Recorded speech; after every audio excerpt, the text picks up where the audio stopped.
What is up, everybody, and welcome back to the Mid-Level Media channel, your hub for everything physical media and entertainment. I am Ken, and today, guys, I'm going to cover the Millcreek releases for the month of July. So I got my Millcreek haul in a couple of days ago, and I was so excited by some of these releases because this is honestly like a really awesome slate for Millcreek this month that I've watched 3 out of 4 of these. So I'm going to be able to talk a little bit more in depth about these movies and TV shows here today. But before we get into it, I want to ask, if you're not yet a subscriber to the Mid-Level Media channel, hit the subscribe button. We do tons of stuff on this channel, mostly centered around the world of physical media, Blu-rays and 4Ks, reviews, news topics, unboxings, just collection hauls, just all kinds of stuff on this channel revolving around the world of physical media. So if you like that kind of stuff, you'll definitely enjoy this channel. Hit the subscribe button. Also, be sure to like this video and comment down below, guys. Are you going to pick any of these up? Some of them have released already. Some of them are releasing this upcoming week. A lot of really exciting stuff to go through. I want to thank Millcreek for sending this to me to review and talk about today. So let's get into it. We're going to start with the only one that I didn't pop in. And this is honestly, I was interested in checking this one out, but I just didn't get time to get to it. But this is Safe Men. And this is starring Sam Rockwell, Steve Zahn, Mark Ruffalo, who they didn't even put Mark Ruffalo on the cover because I guess he just wasn't that popular around this time. This is 1998 when this movie came out. Josh Paz and Paul Giamatti. So what a cast in this movie, and I really do want to check this one out. I'm pretty sure it's like a heist movie, heist comedy. I'm pretty sure I'm seeing Peter Dinklage on the back as well. So incredible cast in this movie.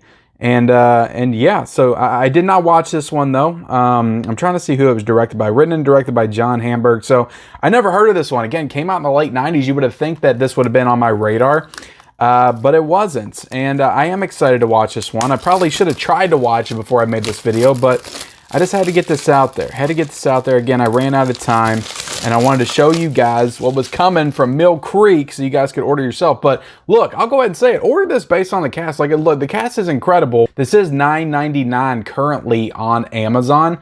And yeah, it just looks really fun. It looks really fun. Again, with this cast, like, it has to be pretty good. Open it up. Millcreek's got some cool disc art in there. As far as like the special features, we'll get into this here in a second. These are all pretty much, except for the TV show that we're going to talk about, this is all pretty much bare bones releases from Millcreek. So no special features or anything like that. They do have subtitles, but that's pretty much it. That's pretty much it as far as these releases. Very bare bones. But again, $9.99, can't beat that price. It's a great price for a new Blu-ray. And I'm pretty sure that's the first time that movie's ever been on Blu-ray, unlike the next two that we're going to talk about. So I got Baseketball. And this one came out on July the 12th, and so did Safe Men as well. I think I forgot to mention that. So this is already available to pick up. But I got to talk about Baseketball because this is one of my favorite movies growing up, one of my favorite comedies growing up. I was a big South Park fan when I was a kid. I did enjoy watching that show. I'm not so much anymore. I just don't really watch a lot of adult animation, period. But I did watch South Park when it first came out. And I think they released this movie like a year or two after South Park started. Matt Stone and Trey Parker were, this was back when they were making movies. They made, I think, Orgasmo, and then they made this one, and then they made Team America. And they didn't write or direct this movie. This movie was actually directed by David Zucker of Airplane fame, Naked Gun, like just all the best spoof comedies of all time, Top Secret. So you know you're getting a good spoof, and that's what I would call this, even though it's kind of spoofing on a sport that's non-existent. So they make up a sport by the name of basketball, and they turn it into a real thing. So it's like an inspiration. It's like a spoof on an inspirational, like, sports movie, I guess is what you would say.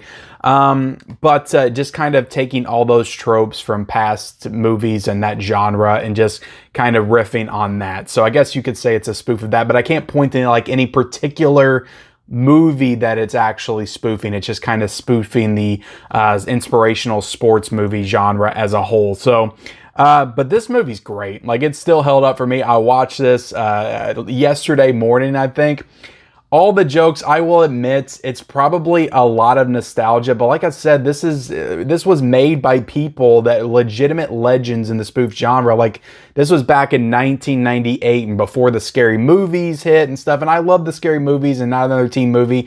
I like those, but that kind of pointed to, it kind of shifted the genre, the spoof movie genre, to just focusing on stuff that was only relevant at that given time instead of really just honing in on what makes a good timeless spoof comedy. I'm not going to say it's the last great spoof comedy. I do like the Scary Movies, but it's probably the last great original spoof comedy that you can't really identify like what it's actually spoofing. So, but just super hilarious. Like Matt Stone and Trey Parker, hilarious. Again, it was at the height of the South Park popularity. They're doing the South Park voices in this movie. I always remember loving that when I was a kid. It's just a very quotable movie. I hear your sister's going out with Squeak. It's all very nostalgic for me. The whole dude thing, dude. I guess you got a point there. Like, it's just, I don't know. I love this movie, and I know it's stupid if you watch it and you think it's stupid because it's a 24-year-old movie that the comedy just doesn't age that well for you. I understand, but for me, like, I just love this movie. My favorite part of this movie, hands down, is the Robert Stack stuff with the unsolved mysteries. That has always been my favorite part. Wrapping my legs around him, cuddling in the spoon position, and then somebody throws water. It's so good. Again, you're watching this, you're like, what is he talking about right now? But I love that part so much, and there's just so many of those moments in this movie that I feel like are just for me. I know a lot of people have seen this movie. A lot of people think this movie's funny, but I don't know. I feel like this movie speaks to a certain kind of comedy that I've just always loved, and just really speaks to my comedic sensibilities as a person, as an individual. So yes, I hold Baseketball very near and dear to my heart. So getting into this release, I did watch this from Millcreek. I'm not going to say that this is the best transfer in the world. It's probably one of the weaker Blu-ray transfers that I've ever seen. And like I said, this is available from Universal right now as well, and it's also available from Millcreek. Now, I do have the Millcreek version. I think a 101 Films released a Blu-ray release of this in the past as well. I don't even know if that one's still available. So I believe, though, that you're probably getting the exact same transfer, because I just think that Millcreek took the rights from Universal to distribute these, because Universal's no longer going to distribute these, but they still have some left, so you can buy those.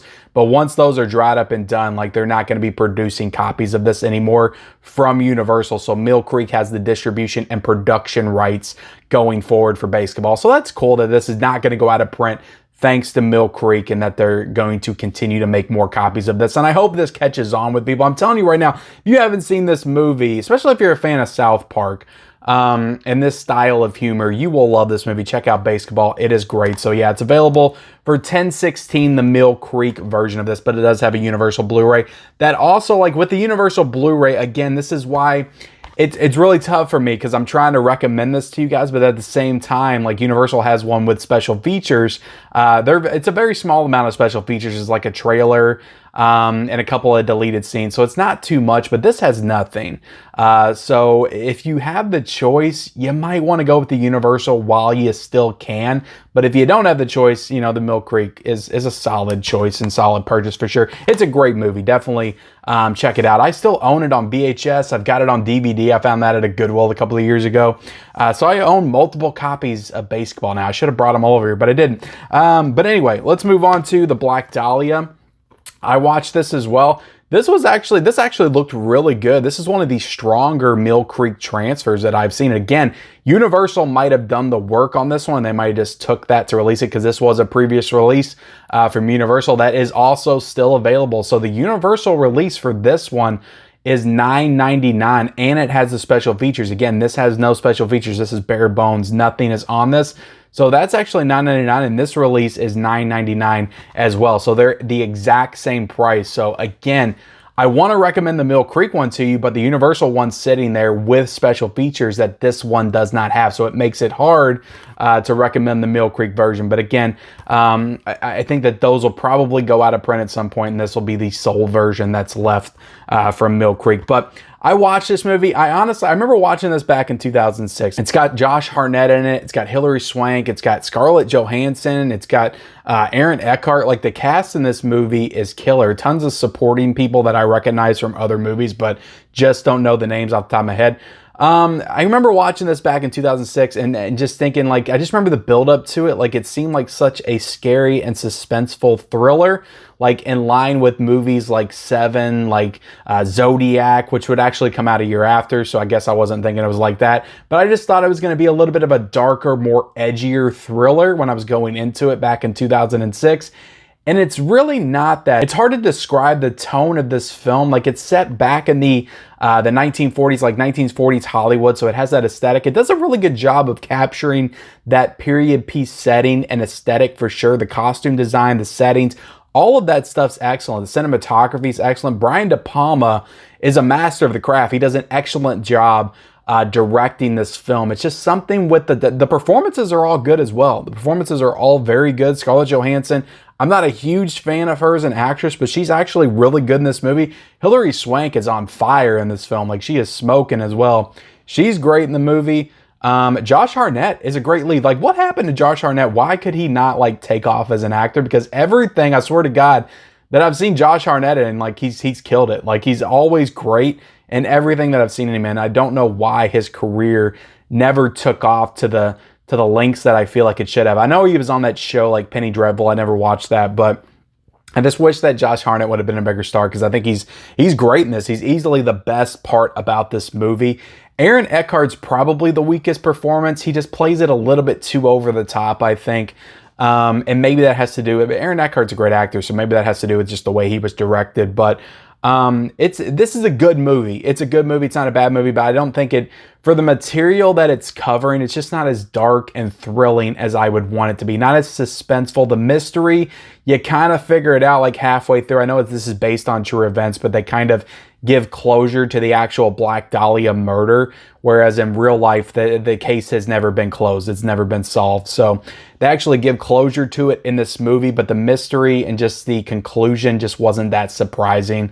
And honestly, just wasn't that good. It just wasn't that good of a payoff to me. So the tone's weird in this movie. Again, they play it kind of just very traditional. Like, it feels like a movie that was made in the 80s, but it was made in 2006. That's definitely not a compliment. And again, it just feels very traditional. The tone, I don't want to say it's lighthearted, but it's kind of lighthearted in tone, and it's just not as dark as I would want this type of film to be. I'll say I have a better opinion of this movie now than I feel like it did before I watched it, because I was just thinking this movie was a movie that put me to sleep, because that's what it did back in 2006 when I watched it. And now I actually think it's pretty decent. Again, it's not great, but it's decent. So I do recommend that you pick this one up for $10, especially if you're trying to fill out your Brian De Palma collection. So let's get into the crown jewel of the Millcreek releases this month, and that is Sequest. And this is due out on July the 19th. So depending on when I put this video up, it might be before July the 19th. It might be on July the 19th. I'm not sure, but